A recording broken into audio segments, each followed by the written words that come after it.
Olha aí, meu amigo, o FMI finalmente confirmou o acordo de 20 bilhões de dólares, uma montanha de dinheiro, meu amigo, com a Argentina de Javier Milei. Era um acordo que já estava sendo costurado há algum tempo e que já havia sido anunciado pelo próprio governo do Milei. Agora ele foi confirmado, depende ainda da aprovação do Conselho do FMI, mas é bem provável que isso saia de fato, né? Então, o próprio FMI confirmou isso ontem, né? Terça-feira, dia 8. Enfim, né? Espera-se que aí nos próximos dias o Conselho Executivo já faça a aprovação desse acordo. Atualmente ele é um acordo preliminar, mas tem tudo para de fato ser aprovado plenamente. No momento em que, o que acontece na Argentina? De novo, mais uma greve de sindicalistas, né? De frentes sindicais, coisa que você sabe, né? O pessoal da esquerda é igual no mundo todo. Se tratando de América Latina, é idêntico. O pessoal aqui da Folha de São Paulo diz que, na verdade, é uma greve geral, mas não é tão geral assim. A adesão não é exatamente o que poderia se esperar nesse sentido. Terceira greve geral que o Milei enfrenta, meu amigo, está passando muito bem por essas situações. Vamos conversar então sobre esse tema, mas antes não esqueça de se inscrever aqui no meu canal se você ainda não for inscrito. No momento em que eu estou gravando esse vídeo, estou com 19.999 inscritos, falta só um para 20 mil. Pode ser você. Inscreva-se aí no canal para me ajudar a chegar a essa importante marca. E se você quiser me ajudar ainda mais, você pode se tornar membro patrocinador aqui do canal a partir de R$ 1,99 por mês. Não te custa tanto assim, mas me ajuda bastante. Pode ter certeza disso. Pois bem, né? Então, falando desse acordo aqui primeiro do FMI com o Milei, já era algo que havia sido negociado antes, já estava bastante avançado. Uma linha de crédito aqui que vai ter uma duração de 48 meses. É uma grana que o governo precisa realmente, o governo da Argentina, para dolarizar a economia e bem, assim, ter um grau maior de estabilidade, né? Então, inclusive aqui faz parte daquele decreto que o Milei conseguiu, né, de necessidade de urgência, que permite que ele negocie isso aí com o FMI sem necessidade de aprovação parlamentar, o que desobstrui bastante a história. Então, o FMI elogiou o atual cenário econômico da Argentina. Eles afirmaram que a decisão de fazer esse acordo tem como base olha só, impressionante progresso inicial das autoridades argentinas na estabilização da economia, né? Disseram também aqui que a âncora fiscal adotada pela Argentina vem gerando rápida desinflação e recuperação na atividade e indicadores sociais, que é exatamente o que eu tenho falado sempre aqui no canal. Inflação caindo, melhora em vários setores econômicos, né? E também melhora em indicadores, como a questão da pobreza. Tem muito a ser feito na Argentina, mas muito mesmo. O cara pegou uma terra arrasada, essa é a verdade. Mas os resultados são impressionantes, realmente. E o FMI reconhece isso e entra então com essa linha aí, com esse acordo para com a Argentina.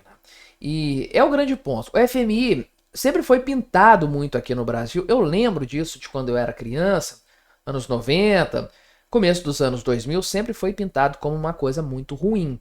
Pegar dinheiro com o FMI, os banqueiros internacionais, quando tipicamente as condições do FMI são bastante favoráveis em matéria de taxa de juros, de prazo e etc.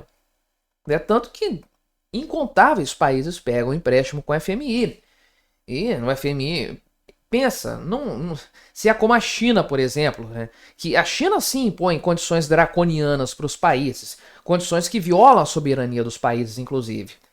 Então, não chega nem perto disso aí, né, do que a gente vê acontecendo na China.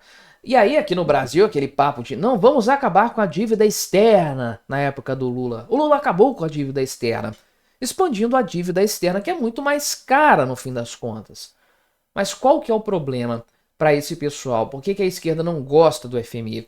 Porque para o FMI emprestar dinheiro, ele precisa de condições, precisa de garantias e precisa de compromissos de austeridade. Eu empresto dinheiro para você se organizar, mas você tem que fazer a sua parte, tem que cortar na carne, vai ter que reduzir o tamanho do Estado, demitir parar a obra pública, reduzir gastos, enfim, vai ter que seguir algo nesse sentido. E a esquerda não gosta de fazer isso, como nós bem sabemos. Mas o Javier Milei não é de esquerda, ele é um cara realmente visionário, aceitou os termos, né? Aliás, provavelmente está fazendo muito melhor do que o FMI até esperava, e por isso conseguiu um acordo bem interessante, sem sombra de dúvidas. Mas e quanto à greve geral, né? Vamos lá, não é uma greve tão geral assim. Ela começou hoje e parece que vai durar 24 horas. Então não é aquela coisa tremenda, para tudo, até que o governo faça X ou Y. Não é só uma manifestação ali de fato, né? E isso é uma manifestação das 3 principais centrais sindicais. É tipo a CUT e esse negócio, só que lá da Argentina, uma manifestação em frente ao Congresso, né? Junto com organizações sociais e aposentados. Se você viu as imagens do último quebra-quebra desse pessoal, você viu os aposentados lá, né? Aposentados de 25, 30 anos participando da muvuca do quebra-quebra. Então, né, eles vão paralisar tudo no país por 24 horas a partir de meia-noite de quinta-feira, que é o dia que você deve estar gravando esse vídeo, vendo esse vídeo, né? Tô gravando na noite do dia 9, então daqui a pouquinho vai começar essa paralisação. Então, essa convocação contou com a adesão de dezenas de sindicatos. O que o pessoal está pedindo? Olha só, diante de uma desigualdade social intolerável, culpa do atual governo, pelo amor de Deus, né? É herança que o Javier Milei recebeu, né? Está reduzindo a pobreza no país. E de um governo que não atende às reivindicações por melhor renda e uma qualidade de vida digna para todas e todos. Por que não colocaram todes aqui, né? O pessoal acha que o governo pode dar renda para as pessoas, né? Qualidade de vida. O pessoal acredita demais no Estado. Eles estão tristes porque o Deus Estado está sendo enfraquecido no governo Milei. Isso eles não podem tolerar, né? Nós, os trabalhadores, paramos, né? Como se sindicalista fosse trabalhador. Enfim, né? O Milei nem vai estar no Paraguai, ele vai lá para Assunção, né? Ali, né? Enfim, vai se reunir com o presidente lá do Paraguai. Enfim, o negócio aqui vai ser de grande porte? Bem, olha só, todos os sindicatos vinculados ao transporte público aderiram à greve, com exceção do que representa os funcionários de ônibus, o que pode reduzir o impacto da medida. Ou seja, um grande sindicato aqui dos funcionários de ônibus não vão parar, vão continuar trabalhando, não quero saber desse negócio de greve de 24 horas, não. Ou seja, é uma greve geral de 3 centrais sindicais, do transporte público, que o pessoal do ônibus não vai aderir, vão continuar trabalhando normal. Meu amigo, né? Já se percebe que é uma greve bastante esvaziada de fato, né? Enfim, isso aqui vai dar o mesmo de sempre, nada. O Milei já passou por outras situações semelhantes aí, tirou de letra, e agora com mais essa vitória junto ao FMI, ele vai poder cimentar um caminho de uma recuperação econômica ainda mais efetiva, ainda mais duradoura. Sempre digo, tem muita coisa a ser feita na Argentina, o país não tá às mil maravilhas, obviamente que não, e eu não falo isso aqui no meu canal, a Argentina tem um monte de problemas, agora tem que frisar, a culpa não é do Milei, ele pegou um país depauperado, tá fazendo das tripas coração, e os argentinos também estão fazendo isso. Destaque-se, o esforço real é dos argentinos. O Milei está tomando medidas, mas quem está sofrendo na pele é o povo argentino. Por isso que eu digo, eles merecem, porque eles confiaram nessa proposta de fazer diferente do que tinha antes, estão se esforçando, então estão se entregando a essa necessária reforma, que é difícil para todo mundo, mas é necessária, tem que acontecer. O país não suportaria mais um ciclo de governo kirchnerista, esquerdista, naquelas condições. Era preciso virar completamente o rumo do país. E o Milei tem feito isso. Merece o sucesso que está obtendo. E o povo argentino também merece sair desse buraco. Merecem se afastar de uma vez por todas de políticas econômicas esquerdistas. Olha aí, meu amigo, o senhor Campos Neto, sim, você lembra dele? O ex-presidente do Banco Central. O cara tá realmente um pouco nos bastidores. Ele não pode ficar falando muito, né? Tem um período aí de quarentena também a cumprir. Mas enfim, ele mandou a real, falou aqui recentemente que o problema da inflação no Brasil não está no Banco Central. Pois é, tá em quem? Tá no governo, obviamente. Não é nenhuma novidade. Ele falava isso já quando era presidente do Banco Central. Na verdade, o Campos Neto é habituado a falar umas verdades que são incômodas para muita gente. Mais uma vez, ele mandou a real nesse sentido, inclusive apontando para o grande problema nessa história, que é o descontrole fiscal do governo. Nas palavras dele, a gente vai olhar isso em detalhes, se o governo quisesse, ele resolvia o problema. Só que o governo não quer resolver. Então vamos conversar sobre esse assunto, mas antes não se esqueça de se inscrever no meu canal se você ainda não for inscrito, e se você quiser colaborar ainda mais com o meu trabalho, você pode se tornar membro patrocinador aqui do canal. É só clicar no botão Seja Membro aí embaixo, com valores a partir de R$ 1,99 por mês. Você me ajuda bastante dessa forma, pode ter certeza disso. Pois bem, né? Então o Campos Neto falou aqui, né? Nem sei onde que ele falou, mas foi ontem, terça-feira, eu tô gravando esse vídeo aqui na quarta-feira, dia 9, e enfim, né? O Campos Neto aqui deu uma entrevista, né, lá no Pânico da Jovem Pan, foi isso aqui de fato, né? E ele tá cumprindo a quarentena de 6 meses após sair do cargo, é típico que isso aconteça. Mas enfim, ele entrou nesse tema aqui a respeito da taxa de juros que você sabe, tá aí em 14,25% ao ano, com previsão de aumentar já na próxima reunião do Copom. Para quanto? Tem gente que acha que vai para 15%. Eu acho pouco provável, principalmente depois de algumas declarações recentes, alguns posicionamentos do pessoal do Banco Central. Mas enfim, é uma taxa muito elevada e um juro real muito alto. De maneira geral, esse é o cenário que nós temos hoje. Aí o pessoal sempre se questiona, isso aí é necessário? É a ferramenta correta, né? Enfim, Campos Neto respondeu da seguinte forma. Lembrando, o cara foi presidente do Banco Central com todo o governo Lula contrário a ele, levando paulada dioturnamente do gabinete ministerial, do PT, de um monte de gente da grande mídia. E o cara fez um trabalho excepcional dentro das possibilidades no Banco Central. Ganhou vários prêmios como o melhor banqueiro central do mundo. Enfim, o cara realmente é diferenciado. Elevou muito o nível do governo aí da autarquia, né? O Gabriel Galípolo, meu xará, vai ter que suar muito para manter esse padrão, se é que ele quer manter, né? Mas enfim, o Campos Neto então falou que o Banco Central tá indo super bem. Ou seja, até agora tá agindo dentro dos conformes, né? Então já foram 2 altas, inclusive, sob essa batuta, vamos colocar assim, do Gabriel Galípolo. E sendo que a última do ano passado já era mais ou menos com o protagonismo dele, segundo o próprio Galípolo afirmou, né? E aí o Campos Neto mandou a real. Eu acho que o problema não está no Banco Central. Às vezes tem muita mídia em torno do Banco Central. Ele sabe por que tem muita mídia, porque é mais fácil bater no Banco Central do que bater no governo Lula. Aliás, é mais conveniente para todo mundo. O Lula quer um bode expiatório, ele não quer resolução de problemas. Porque resolver problemas dá muito trabalho. Muito melhor é você assumir a síndrome de Homer Simpson, colocar a culpa nos outros. Então, de fato, vai ter muita mídia, muita exposição para o Banco Central, sim, porque o Banco Central está fazendo o seu trabalho, né? E aí o Campos Neto falou que essa é a ferramenta do Banco Central, manipular a taxa de juros para atingir uma missão, uma meta, né, que o próprio governo que estabelece. Não foi o Banco Central que decidiu por conta própria que a taxa de juros, aliás, a taxa de inflação desejada é 3% ao ano.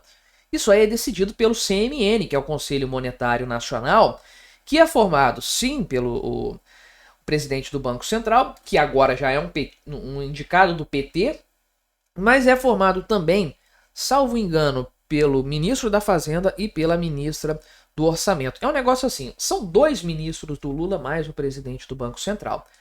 Ou seja, quem determinou isso aí foi o próprio governo, manteve essa meta em 3%. Então, né, o Campos Neto falou que se o governo ele poderia mudar tudo isso aí, se ele quisesse, mas ele escolheu manter essa meta então, e o Banco Central tem agido para atingir essa meta na medida do possível. Tem conseguido? Não, mesmo com taxas de juros tão elevadas. Por quê? A gente vai ver. Qual que é o grande entrave a essa solução? O grande problema é o governo não está fazendo. Por onde, né? Obviamente o governo não segura a situação fiscal, não pisa no freio. Então, né, o Campos Neto falou aqui, né, que quando você estimula a demanda, dando dinheiro para as pessoas que precisam e vão consumir, a gente precisa saber a implicação disso no longo prazo, que é o ponto principal do desarranjo econômico que nós vemos hoje. Através de políticas assistencialistas, pagamento de precatórios, empréstimos subsidiados, essa coisa toda, o governo Lula tem despejado dinheiro na economia. Então o pessoal fica com mais dinheiro para gastar, o que imediatamente dá uma sensação de que a renda aumentou para todo mundo, tá todo mundo com dinheiro. O que não é verdade, né? Esse dinheiro foi artificialmente criado. E isso eleva a demanda, o gasto das pessoas de maneira geral, o que pressiona uma produtividade que está estagnada. Então você tem a mesma quantidade de bens e serviços disponíveis na economia para mais dinheiro circulando. O que vai acontecer? O mercado vai se acondicionar a essa situação, aumentando os preços. Aí você tem o problema realmente do que o pessoal chama de inflação, né? Aumento de preços não é inflação, inflação é aumento da base monetária, você sabe disso. Mas o que o Banco Central quer controlar, no fim das contas, é o aumento de preços. Ou, nas palavras deles, né, garantir o poder de compra da moeda. É a tal da política monetária. Política monetária se faz estabilizando a base monetária, não brincando com taxa de juros. Mas é o que temos para hoje, é o que o Banco Central faz, né? Então, ele explica isso exatamente, né? Que o que nós temos é um cenário de mais consumo, menos investimento e, portanto, mais inflação. Menos investimento, por quê? Porque é menos dinheiro guardado, o pessoal está consumindo mais, está gastando mais, tem menos dinheiro poupado para emprestar. Se tem menos dinheiro disponível para emprestar, você tem taxas elevadas de empréstimo e você tem um investimento menor. É simples assim, não tem aumento, não tem ganho de produtividade, mas tem alta da demanda. E aí, preços elevados, é claro, né? Então, ele fala aqui que nós estamos numa armadilha que vai levar a uma inflação estrutural e que vai causar um problema de entrave à produtividade, porque tem gasto, gasto, gasto, mas isso não enriquece um país. A poupança enriquece um país, mas o Lula não quer manter uma taxa de poupança no país, ele não quer incentivar isso, pelo contrário, ele quer incentivar o gasto a qualquer custo. O que é curioso no fim das contas, porque estamos com quase 15% de taxa Selic no ano, o que deveria motivar todo mundo a guardar recursos.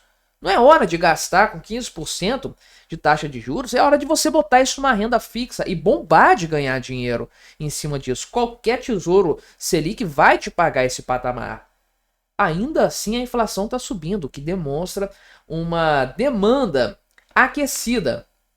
Nem a taxa de juros está aguentando segurar essa peteca. Então, não estamos resolvendo no Brasil o problema da escassez de poupança, da escassez de recursos poupados para serem reinvestidos na sociedade em matéria de aumento de produtividade. Estamos vendo a gastança motivada pela expansão fiscal. E o que vai acontecer, meu amigo?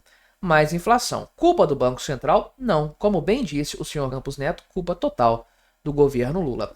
Meu amigo, seguimos firme na saga chamada fracasso do empréstimo do Lula, o consignado CLT, aquele fracasso anunciado que vem se consolidando cada vez mais. Olha esse número, esse dado aqui, meu amigo. O crédito do trabalhador do Lula aí, o empréstimo do Lula, como diz a Gleisi Hoffmann, já tem taxas de juros maiores do que a média do consignado anterior. Sim, isso aqui foi criado para melhorar o cenário, supostamente, fornecer ao trabalhador um consignado com taxas melhores, taxas mais baixas do que eram tipicamente praticadas no mercado, taxas menores do que o saque aniversário antecipado do FGTS. Pois bem, olha a realidade. As taxas estão extorsivas, são taxas de agiotagem de fato. Por que que isso acontece? Oh meu Deus, por que taxas tão elevadas? Olha aí, meu amigo, porque a inadimplência no Brasil é muito alta e não há garantias reais, garantias realistas nesse consignado CLT, muito pelo contrário. E os bancos estão considerando isso, obviamente. E digo mais, se não fosse a pressão que o governo está fazendo em cima da Caixa Econômica e do Banco do Brasil para eles tomarem a dianteira nessa história, a taxa de juros estaria ainda mais alta. Vamos conversar então sobre esse assunto aqui, mas antes não se esqueça de se inscrever no meu canal se você ainda não for inscrito. E se você quiser colaborar ainda mais com o meu trabalho, você pode se tornar membro patrocinador, é só clicar no botão Seja Membro aí embaixo, com valores a partir de R$ 1,99 por mês, isso me ajuda bastante, pode ter certeza disso. Pois bem, eu não vou te convencer a fazer esse consignado, não, vou deixar o Fernando Haddad te convencer a isso. Ele vai falar para todos nós ouvirmos. Se liga, publicado na conta oficial dele, material de propaganda do governo. Portanto, lá vai. Ao invés de se endividar, procure trocar a sua dívida cara por uma barata. Às vezes você já está com uma dívida, ou no cartão de crédito, ou no crédito ao consumidor, ou com alguém do bairro, que às vezes cobra uma taxa de juros elevada. Então, a primeira maneira de se organizar a tua vida, ou a vida de alguém que você gosta, às vezes você tem uma irmã, ou um pai, ou uma mãe com essa dificuldade, é troque a sua dívida cara por uma dívida barata. A prestação que você está pagando pode cair a metade se você usar o crédito consignado, justamente com a garantia do teu salário para diminuir a taxa de juros. Saber fazer bom uso desses novos instrumentos que o governo federal está criando para ajudar o trabalhador. Ajudar o trabalhador a se ferrar, é claro, a se endividar, porque olha aqui o tamanho do buraco.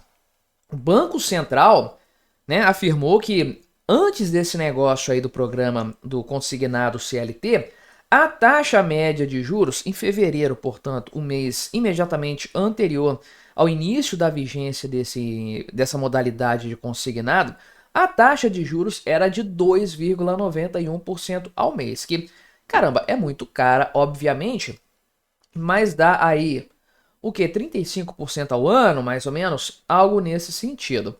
Só que o pessoal do Poder 360, que está repercutindo essa questão aqui, eles fizeram simulações dentro do aplicativo da carteira de trabalho digital, através dessa modalidade aí e tudo mais, e o percentual que eles conseguiram dentro das simulações foi superior a isso.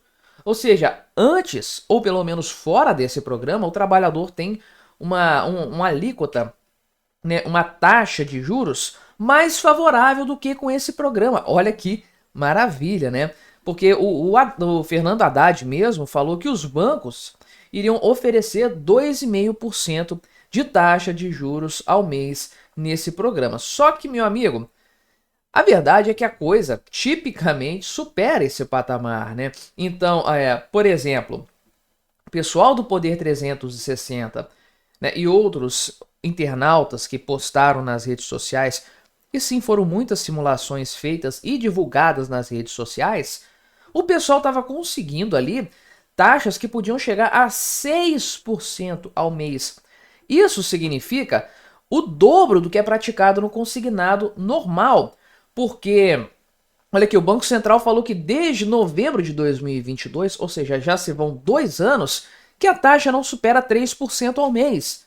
E o consignado CLT está marcando o quê? Marcando 6% ao mês, em alguns casos até mais, juros de agiota de fato. Mas tem uma explicação, obviamente, para esse fenômeno. Veja bem, qual que é o grande ponto sempre a ser considerado em matéria de empréstimo, em matéria de cobrança de taxa de juros? Principalmente o risco envolvido na operação. Volto a mostrar essa notícia. A inadimplência vai subir, ao que tudo indica, né, no patamar aqui de abril de 2025, para cerca de 5,94%, quase 6%, né, que é uma alta de 0,4 ponto percentual em relação ao mês de janeiro de 2024, que é o último dado efetivamente divulgado, e é maior do que a estimativa do mercado também. Ou seja, o mercado já é pessimista em relação à inadimplência no Brasil, a situação econômica está complicada, taxa Selic elevada, todo mundo projetando uma inadimplência maior. ainda assim a realidade é mais tenebrosa do que as expectativas mais pessimistas. Diante desse cenário, o que você acha que um banco vai fazer ao emprestar dinheiro para um trabalhador via esse consignado? Vai enfiar a faca no trabalhador. Vai botar uma taxa de juros lá nas alturas. Ah, mas isso aqui tem garantias, porque é consignado, é descontado do salário do funcionário. E depois tem um FGTS para cobrir ali até 10% do FGTS. Meu amigo. Ah, tem a multa rescisória. Meu amigo. O trabalhador vai pedir demissão depois de 2 meses, tendo 35% do salário descontado ali direto na fonte. O cara vai entrar em acordo com a empresa, falar, ó, eu vou pedir demissão, vou continuar trabalhando para você, vou abrir um MEI, qualquer coisa, para eu parar de pagar esse consignado, vai ficar essa dívida lá até o governo fazer um desenrola da vida ou qualquer coisa do tipo, e aí fico com o nome sujo mesmo e não tô nem aí nesse sentido.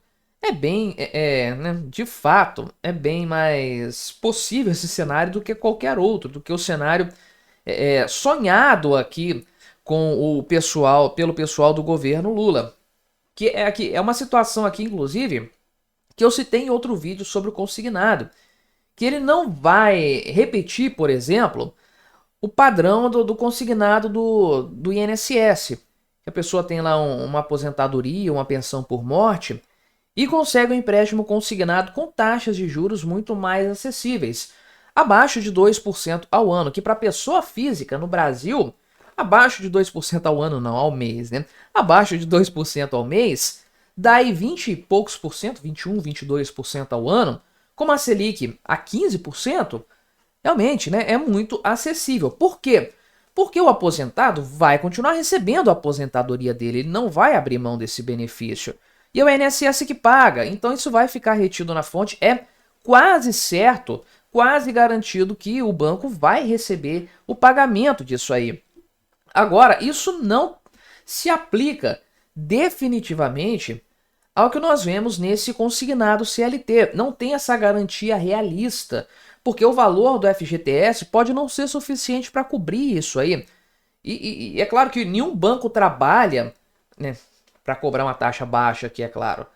Nenhum banco trabalha com a expectativa de que o cara vai pagar uma parcela e pedir demissão depois. Tem ali um cenário de alguns meses, pelo menos, que o cara vai pagar, né?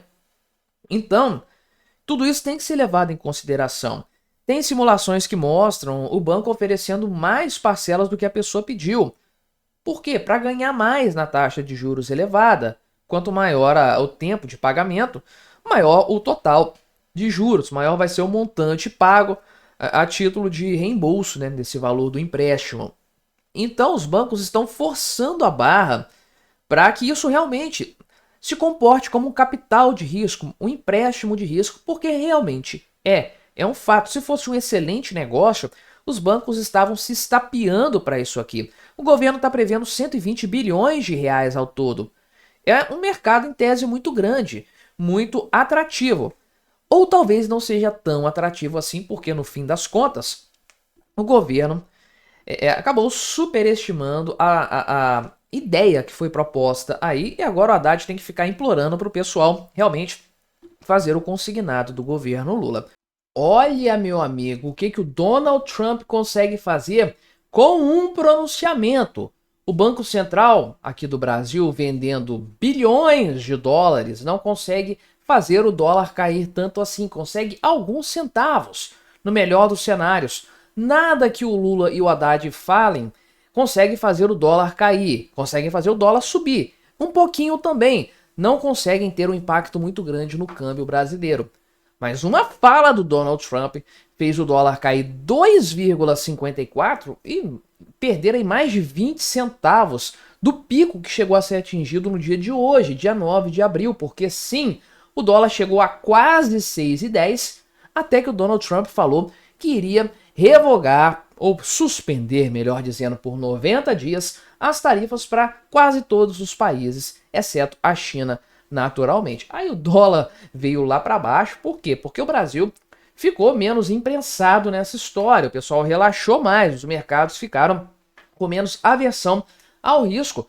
tudo meio que se estabilizou. A bolsa norte-americana disparou, até o Ibovespa subiu, meu amigo. Acredite ou não. Pois é, essa é a situação, a ponto de o pessoal do Goldman Sachs, que falou, fiz um vídeo recentemente sobre isso, alguns dias atrás, dizendo que o cenário de recessão era o cenário base, o mais provável, falou agora o seguinte, né, que a questão de recessão não é mais o cenário mais provável, caiu para um cenário muito mais pessimista. O cenário base hoje é economia seguindo o seu rumo. Pois é, meu amigo, olha o que o Trump consegue fazer. Vamos conversar sobre isso aqui, mas antes não se esqueça de se inscrever no meu canal se você ainda não for inscrito, e se você quiser ajudar ainda mais o meu trabalho, torne-se membro patrocinador aqui do canal, com valores a partir de R$ 1,99 por mês. Isso me ajuda bastante, pode ter certeza disso. Colabore aí comigo, meu amigo. No momento em que eu gravo esse vídeo, tem 19.999 inscritos no meu canal.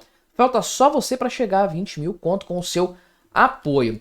Pois bem, olha aqui, meu amigo. Dólar caindo 2,54 na cotação com o real. Ele chegou, na parte da manhã de hoje, a bater quase 6,10. Ele fechou a terça-feira, né? Fechou a terça-feira a R$ 6,06 e começou a quarta-feira bombando. Todo mundo achou que o dólar ia bater a sua máxima histórica, ia romper aquela casa dos 6,30 pelo ritmo que estava subindo, né?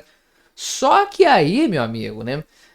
Mais tarde, o Donald Trump fez o seu anúncio, né? Ele aumentou a tarifa da China e reduziu, aliás, pausou as tarifas para os outros países, né, durante 90 dias. O que aconteceu depois disso? O mercado deu aquela acalmada, todo mundo com um negócio na mão, deram aquela soltada, falaram, que maravilha, vamos voltar à normalidade. Aí, as bolsas norte-americanas dispararam. S&P 500 teve o melhor resultado em um dia desde 2008, sei lá, nessa época mais ou menos. É um negócio de quase 20 anos, melhor resultado em quase 20 anos. Impressionante. E o dólar caiu 2,54% na cotação com o real, uns 20 centavos do pico, dentro do mesmo dia. Impressionante, né? Esse 2,54 aqui é em relação ao dia anterior, mas se você considerar o pico de hoje, é muito mais alto do que isso aqui ainda. Então, realmente, é uma coisa assim, impressionante. De fato, né? Então, do pico atingido até o valor final do dia, mais de 20 centavos de queda. Impressionante, realmente. Tudo porque algo que o Lula fez, algo que o Haddad falou, algo que essa galera movimentou o mercado? Claro que não.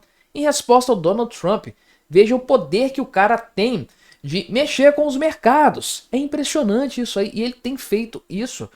Se para o bem ou para o mal, certo ou errado, intencional ou não, tem feito isso muito bem. Ele deu uma declaração que dá a entender que ele não esperava a repercussão toda, porque ele falou que os mercados se agitaram muito, então vou voltar atrás nas tarifas, mais ou menos isso que ele falou. Mas eu tenho as minhas dúvidas. Acho que ele imaginou que a coisa poderia seguir nesse rumo, sim. E olha, o Ibovespa, meu amigo, deu até uma melhorada, né? Uma melhorada considerável, mais de 3% de valorização hoje. Pois é, meu amigo, quem comprou aí o índice ontem e chegou até hoje com ele, né? O índice Ibovespa ganhou um patamar alto, né? Suponho que algumas ações tenham subido bem. Vamos ver, Vale 3 aqui, quanto que teve de alta, né? Subiu consideravelmente também, tá perdendo ainda, mas hoje teve uma alta considerável, mas também, né, meu amigo, que caiu abaixo antes do pronunciamento do Trump, caiu abaixo dos R$ 50 a Vale, subiu para 51,85. Meu amigo, o mercado ficou loucão, ficou insano com essa história, e não é para menos, né, meu amigo? Agora, quanto que isso aqui efetivamente impacta na economia brasileira? Por enquanto, nada. Essa é a verdade. Isso aqui é muito especulativo. Cenário puramente especulativo. E não estou exagerando falando isso. Se o dólar subiu a 6,10 e o Trump abriu a boca, caiu para 5,85, é porque ninguém faz ideia do que vai acontecer em matéria econômica. Eu já falei disso aqui em outro vídeo. Não há um paralelo para a gente comparar o que está acontecendo hoje. Ah, teve uma guerra tarifária localizada no passado. A gente não tem tarifas elevadas num nível assim tão abrangente há um século. Então não tem nada que você possa comparar com coisas recentes, né? É mais fácil você comparar, na minha opinião, né? Você comparar o fim do padrão ouro, o que mudar um padrão monetário poderia causar, do que você comparar esse negócio de tarifas tão generalizadas, porque o padrão ouro acabou em 71. Então, a gente tem uma farta documentação sobre os efeitos de lá para cá em matéria monetária. Agora, esse tarifaço aqui do Trump realmente é uma grande novidade. Ninguém sabe prever para onde que isso vai. Ninguém sabe prever para onde isso vai. Se não, estamos cheios de milionários hoje, porque, pessoal, quanto que daria para você ganhar em matéria de apostar contra o dólar de ontem para hoje, né? Olha a queda aqui em um dia. Caramba, meu amigo. Quem consegue prever o futuro ganhou muito dinheiro nessa história e vai continuar ganhando, né? Porque tudo indica que vai ser um turbilhão de emoções no mercado financeiro. Ninguém sabe para onde que isso vai. Todo mundo fez aí. Caramba, meus vídeos ficam datados dentro do dia. Outros canais, vídeos datados, canais enormes aí de análise financeira que eu sigo, né, dedicados a isso aqui que eu vejo com frequência, os vídeos datadíssimos de um dia para o outro, porque a coisa está mudando de uma forma muito brusca. Vou ver se eu começo a publicar meus vídeos sobre a Donald Trump e etc, que eu gosto de deixar para o fim do dia, ver se eu publico de manhã cedo, porque para evitar que eles fiquem datados na hora que você assistir, que eles sejam atualizados pelo menos no momento que eu lanço. Porque também no final do dia já vão estar datados. É uma mudança brusca que nós estamos vendo. E aí o Goldman Sachs falou, não, meu Deus, recessão é o cenário mais provável, etc, né? Aí colocaram lá, né, uma estimativa de que haveria aqui uma chance de 65% de recessão nos próximos 12 meses nos Estados Unidos, né? Agora mudaram para 45%. Falaram, não, olha, não vai ter recessão por agora, não. Não é mais o nosso cenário provável, né? Caramba, eles vivem de ficar fazendo previsão. Esse pessoal, eles ganham dinheiro acertando previsões, né? Eles não fazem ideia de para onde a coisa vai caminhar. Donald Trump pegou todo mundo com a calça na mão, realmente, e o Brasil até se deu bem nessa história. Apenas uma correção, obviamente, do que aconteceu no dia anterior. Se você para pensar, 5,85, o dólar está muito pior do que estava, sei lá, 10 dias atrás. Então, né, não é a mil maravilhas, e o Brasil não vai sair muito bem nessa história. Só que a expectativa era muito pior, sem sombra de dúvidas. Para onde isso vai, só o tempo nos dirá. Olha aí, meu amigo, cada dia tá pior do que o outro. É impressionante. As notícias são cada vez mais caóticas. Olha como foi o dia de hoje. O dia que eu estou gravando este vídeo aqui, dia 9 de abril. Meu amigo, a situação ficou bastante pitoresca no dia de hoje, pelo menos por causa da reversão daquela questão do tarifaço do Donald Trump. Sim, ele falou que vai pausar isso aí por 90 dias. E aquilo que a gente viu acontecendo ontem, no dia anterior ao que eu estou gravando este vídeo aqui, porque vai ao ar na quinta-feira provavelmente, o que a gente viu acontecer se reverteu por completo. Olha, a bolsa de valores, as bolsas, né, dos Estados Unidos dispararam por causa desse anúncio do Donald Trump, de maneira que o S&P, por exemplo, o S&P 500 teve o melhor resultado, a melhor alta desde 2008, meu amigo. Exatamente isso. Quase 20 anos depois, o S&P 500 voltou a ter um resultado tão exuberante assim por causa da fala do Donald Trump. De fato, meu amigo, é uma coisa impressionante. E aí, eu quero fazer neste vídeo um exercício especulativo para tentar entender qual que é a do Donald Trump nessa história. Isso aqui pode indicar, num primeiro momento, até por algumas coisas que o Donald Trump falou, que ele realmente se assustou com a repercussão das suas tarifas e voltou atrás bruscamente de tudo. Mas levanto uma outra hipótese aqui, que por acaso o Lula comentou algo parecido também, acredite ou não. Diz ele aqui, né, que essa guerra comercial é uma briga pessoal do Donald Trump com a China. E se no fim das contas o Donald Trump fez exatamente o que ele já estava prevendo, o que ele já havia planejado fazer e conseguiu exatamente os efeitos que gostaria de alcançar? Porque se essa minha teoria estiver correta, e é especulativa, é puramente especulativa, você pode pensar nisso de diversas formas que o fundamento da opinião vai ser exatamente o mesmo. Tá todo mundo jogando no terreno da especulação neste momento, conforme eu falei em outro vídeo sobre o tema aqui também. Mas e se o objetivo do Donald Trump desde o começo fosse isso? Não mexer com nenhum outro país a não ser a China. Para quê? Para voltar a ter o protagonismo do comércio mundial? Vamos conversar sobre essa possibilidade então, mas antes não se esqueça de se inscrever no meu canal se você ainda não for inscrito, e se você quiser colaborar ainda mais com o meu trabalho, você pode se tornar membro patrocinador aqui do canal, com valores a partir de R$ 1,99 por mês. Você me ajuda bastante dessa forma, pode ter certeza disso. Passando brevemente aqui pelo cenário, Dow Jones subiu quase 8%, a Nasdaq subiu 12%, o S&P mais de 9%, o mundo aqui realmente dando aquela bagunça toda, mas veja o quanto que as bolsas norte-americanas se valorizaram e a brasileira também no meio dessa história. Bolsa chinesa também, olha aqui, embora grande parte do mundo ocidental, Europa aqui principalmente, Japão também, tenha continuado em queda no dia de hoje, mas as bolsas norte-americanas dispararam consideravelmente, é impressionante isso aqui. Tudo porque o Donald Trump falou que vai pausar por 90 dias a imposição de tarifas de comércio, exceto aqueles 10%, se eu não me engano, que ele tinha falado. Isso aqui vai se aplicar a todos os países que não retaliaram os Estados Unidos, ou seja, não se aplica à China, basicamente. Esse é o ponto. O foco maior dessa guerra tarifária está entre Estados Unidos e China, realmente. Estados Unidos impuseram 104% de tarifas, a China falou que vai retaliar e vai ficar mais ou menos nesse patamar, ou seja, praticamente inviabilizando o comércio entre esses dois países. E aí realmente ficou aquela coisa, né? Aquela sensação de que o Donald Trump, na verdade, não sabe muito bem o que está fazendo, né? Tem gente que falou aqui, né, que o Donald Trump capitulou em relação aos mercados, né?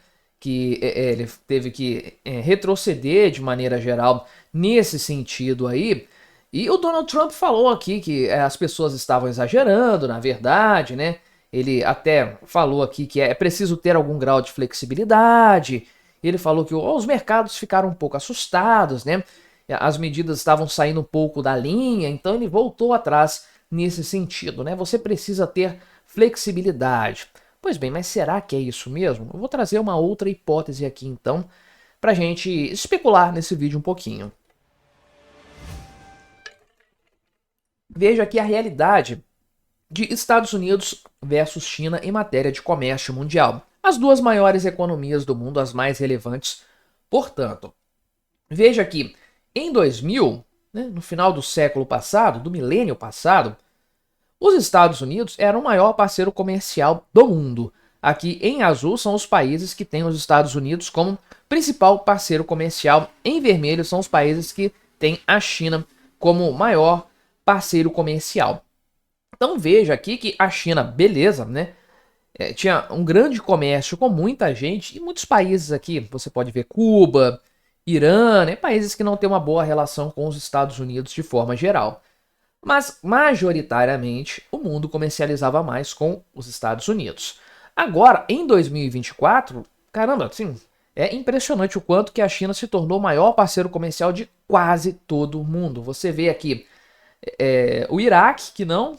O Iraque, bem, enfim, né? Paraguai, sendo um ponto fora da curva aqui na América Latina, junto com essa parte aqui também, até pela proximidade, né? Mas veja que grande parte da Europa aqui tem a China como o maior parceiro comercial e não os Estados Unidos. Pois é, acho engraçado aqui a Groenlândia ser contabilizada separadamente da Dinamarca, né? Mas enfim, vou pressupor que esse gráfico está certo. O cenário virou consideravelmente, embora a diferença de valores não seja tão substancial assim, mas né? O cenário virou de qualquer forma. E aí a gente entra na questão, isso aqui é relevante de fato? Eu acho que não. Os Estados Unidos continuam tendo a maior economia do mundo porque eles se mantêm bastante. O país é muito robusto do ponto de vista econômico. Essa dependência aqui de ter relações comerciais e, enfim, para mim isso aqui não significa muita coisa. Mas pode significar muita coisa para o Donald Trump, sim. E se, e se o objetivo dele sempre fosse atacar a China no final das contas? Se esse fosse o objetivo dele, talvez ele tenha dado uma grande pernada na China nessa história. Por quê? Pense comigo. Donald Trump impôs tarifas para todo mundo, o tarifaço que deixou todo mundo louco, todo mundo insano. E aí, segundo o próprio governo, 50 países já tinham procurado o governo, né, a Casa Branca, para negociar tarifas e sair desse tarifaço, negociar condições mais favoráveis, né? Vamos aí abrir um pouco mais os nossos mercados para os produtos americanos, vamos ter uma contrapartida nisso aí e etc. O que aconteceu com a China e com as expectativas em relação à China quando veio esse tarifaço? Bem, todo mundo falou, o Yuan vai substituir o dólar. O dólar amanhã acabou, não existe mais. China, maior parceiro comercial do universo, vai inundar o mundo com produtos chineses e não sei mais o que, aquela coisa toda. Pois bem, esse era o cenário que estava pintado então naquele momento. Donald Trump fechou os Estados Unidos, colocou um muro ao redor dos Estados Unidos, não vai vender, não vai comprar de ninguém. Acabou, a China vai bombar. A China entendeu dessa forma também e dobrou a aposta contra os Estados Unidos, aumentando, elevando as suas tarifas. Já pensando o seguinte, agora a gente se torna o maior país em matéria de comércio mundial. Vamos conquistar a Europa, a própria América do Norte, né? Os Estados Unidos vão perder o México e o Canadá nessa brincadeira. Pois bem, no dia seguinte dessa confusão, do sangramento dos mercados, Donald Trump vem e fala, não, vou suspender tudo em 90 dias, não vai ter aumento de tarifa para ninguém, só para a China. Caramba, e aí, cadê o plano? Cadê essa história de que o Yuan vai se tornar a moeda mais forte, mais resiliente? E aí a China tá com um problemaço, porque ela vai inundar o mundo com os produtos dela agora, a situação tá igual antes, com a diferença de que é uma boa vontade dos países para com os Estados Unidos, que pode sim acabar se revertendo em menores tarifas de forma bilateral. Ou seja, os Estados Unidos não vão aumentar tarifas e os países vão reduzir, aumentando o comércio entre esses países e reduzindo com a China eventualmente, sendo que a China elevou a sua própria muralha contra os Estados Unidos. Então ela deixa de fazer comércio com os Estados Unidos sem ter uma contrapartida substancial com os outros países neste atual cenário. Se esse realmente foi o plano do Donald Trump desde o princípio, acho sim que ele deu uma pernada no governo chinês. E eu acho que a China não estava preparada para um cenário porque, convenhamos, todo mundo foi pego de surpresa com isso aqui. O real estava sendo cotado, aliás, o dólar estava sendo cotado a R$6 e um pouco mais no começo do dia de hoje. Depois que o Donald Trump reverteu esse negócio do tarifaço, caiu para 5,85. Uma queda aí de 20 centavos. Impressionante, né? Até mais do que 20 centavos. Ou seja, ninguém estava esperando por isso. Suponho que o governo da China também não foram pegos com a calça na mão. E o Donald Trump acabou se saindo bem nessa história.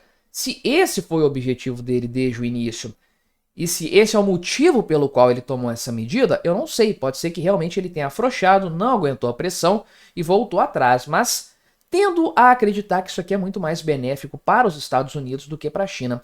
Sem sombra de dúvidas. Mas me diga aí, o que você achou dessa minha teoria, dessa minha análise? Colabore com o nosso debate, se inscreva no meu canal se você ainda não for inscrito e até a próxima.